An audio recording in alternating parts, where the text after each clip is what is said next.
Di video kali ini kita akan membahas mengenai kalimat di dalam matematika.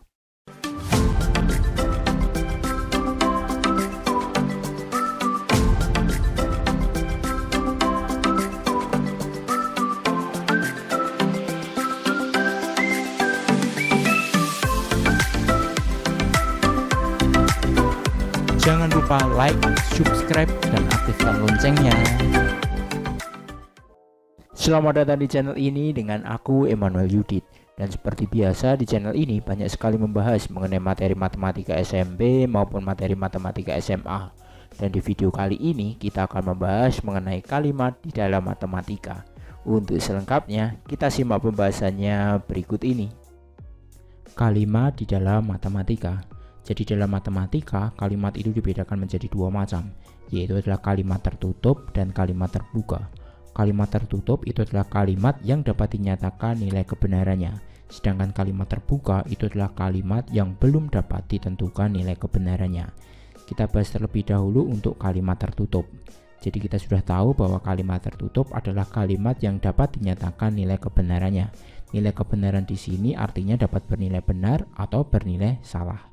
Jadi kalimat tertutup sendiri bisa dibedakan menjadi dua, yaitu adalah kalimat tertutup bernilai benar dan kalimat tertutup bernilai salah. Sebagai catatan, terkadang di sumber belajar lain, kalimat tertutup itu hanya dituliskan sebagai kalimat saja.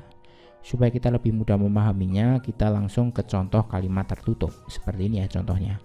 Yang pertama adalah Jakarta adalah ibu kota Indonesia. Kita tahu bahwa kalimat ini bernilai benar. Kemudian 9 dikurangi 4 sama dengan 3, ini termasuk kalimat tertutup yang bernilai salah ya. Karena 9 dikurangi 4 itu kan harusnya 5, tapi di sini tertulis sama dengan 3. Maka yang nomor 2 ini bernilai salah nilai kebenarannya. Kemudian negatif 3 kurang dari 0 itu benar ya. Kemudian 2 ditambah 5 itu kan 7. 7 lebih besar dari 6 itu kan benar kan. Berarti yang nomor 4 ini nilai kebenarannya adalah benar. Kemudian nomor 5, 4 kuadrat itu kan kita tahu bahwa 16, padahal di sini ditulis 20. Berarti yang nomor 5 ini nilai kebenarannya adalah salah. Kemudian kita masuk ke kalimat terbuka. Jadi kalimat terbuka tadi kita sudah tahu bahwa kalimat yang belum dapat ditentukan nilai kebenarannya. Jadi dalam kalimat terbuka itu kita tidak bisa menentukan apakah itu benar atau salah. Ciri-ciri kalimat terbuka yang pertama adalah terdapat variabel, dan yang kedua kalimat tersebut belum menunjukkan sesuatu yang jelas. Supaya kita lebih mudah memahaminya, kita langsung ke contoh kalimat terbuka. Nah contohnya seperti ini. Nomor pertama, dia adalah anak yang bersekolah di SMP negeri. Nah ini kan belum jelas kan dianya itu siapa.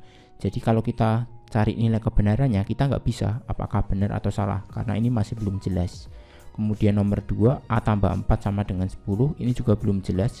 Kita juga tidak bisa ya menyalahkan atau membenarkan kalimat ini karena ini ada variabel A, jadi kita belum tahu A nya ini berapa.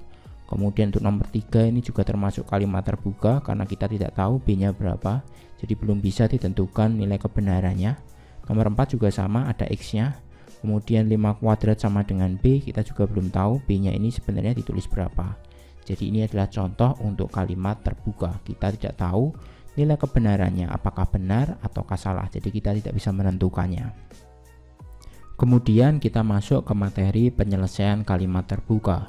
Jadi kalimat terbuka akan mempunyai nilai kebenaran atau menjadi kalimat tertutup apabila variabel pada kalimat terbuka diganti dengan sebuah bilangan atau objek tertentu. Supaya kita lebih mudah memahaminya, kita langsung ke contohnya ya. Jadi contoh pertama seperti ini, ada kalimat terbuka X plus 2 sama dengan 8. Kemudian kalau variabelnya kita ganti sama dengan 6 atau sama dengan 1, ini cuma contoh ya, 6 sama 1, maka kalimat terbuka ini akan menjadi kalimat baru ya, atau menjadi kalimat tertutup. Contohnya yang pertama adalah kita ganti dulu X nya sama dengan 6, maka kalimatnya menjadi 6 tambah 2 sama dengan 8. Kan awalnya adalah X plus 2 sama dengan 8, kemudian kita ganti X nya 6. Jadi 6 tambah 2 sama dengan 8, ini adalah kalimat tertutup yang bernilai benar ya, karena 6 tambah 2 memang 8. Tetapi kalau X nya kita ganti dengan 1, maka menjadi kalimat tertutup seperti ini, 1 tambah 2 sama dengan 8. Ini termasuk kalimat tertutup juga, tetapi kalimat tertutup yang bernilai salah. Kemudian contoh yang kedua, kalimat terbukanya seperti ini, 9 dikurangi B sama dengan 6.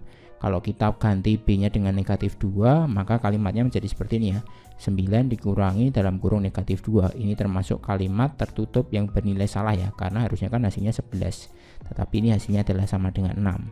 Jadi untuk yang atas ini nilai kebenarannya adalah salah. Kalau kita ganti B nya itu sama dengan 3, maka menjadi seperti ini, 9 dikurangi B, B nya kita ganti 3, berarti ini termasuk kalimat tertutup yang bernilai benar. Kemudian contoh yang ketiga adalah A dikurangi 2 itu lebih dari 4. Kalau kita ganti A nya itu dengan 8, ingat ya, 8 sama 3 ini hanya contoh aja untuk menjelaskan maksud dari ini. Jadi kalau kita ganti A nya sama dengan 8, maka menjadi seperti ini kalimatnya, 8 dikurangi 2 lebih dari 4. Ini termasuk kategori kalimat tertutup yang benar ya, karena 8 dikurangi 2 kan 6, 6 itu kan lebih dari 4. Jadi nilai kebenarannya untuk atas adalah benar.